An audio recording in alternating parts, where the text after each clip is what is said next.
Hello viewers, আসসালামু আলাইকুম। কেমন আছেন আপনারা? আশা করি অনেক ভালো আছেন। আমিও ভালো আছি। ডেইলি ডোজ পেজে আপনাদেরকে আবারও স্বাগতম। আজকে আপনাদের সাথে শেয়ার করব কিছু ব্যবসায়ীদেরকে নিয়ে। ঈদের ৬-৭ দিন পরে আমি গেছিলাম তিলপাপাড়ায় একটা কাপড় কিনতে আমার বোনের সাথে। পুরা মার্কেট ঘুরে কাপড়টার কালার পাইনি, তার জন্য নেওয়া হয়নি। তারপর অন্য একটা কাপড় চয়েস দিছে বোম্বে টিস্যু নাম। ওনার কাছে জিজ্ঞাসা করলাম কত করে গজ। উনি বললে একদম ২০০ টাকা গজ, ১ টাকাও কম হবে না। তারপর কালকে মতিঝিল হাটে গেলাম, একই কাপড় ৭০ টাকা করে গজ নিল। দোকানে ক্যান কাপড়ের গজ হলো ১২০ টাকা, মতিঝিল বিক্রি হইতেছে ৫০ টাকা করে। সেদিনকার একটা দোকানে গেছিলাম টি শার্ট কিনতে, টি শার্টটার দাম চাইছে আমার কাছে ৩৫০ টাকা। সে আবার মতিঝিল আবার দোকানদারিও করে, আবার ওই সেম শার্ট আমার কাছে মতিঝিল বসে চাইছে ২৫০ টাকা, আমাকে বলছে ২০০ এর নেওয়া যাইব।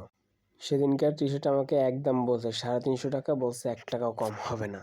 দোকানে একটা দাম, হাটে আর একটা দাম। ভাই আমরা বুঝতে পারি যে তোরা দোকান ভাড়া দেস, তার জন্য বেশি নিতে পারস, কিন্তু এত বেশি যাওয়াটা কিন্তু ঠিক না।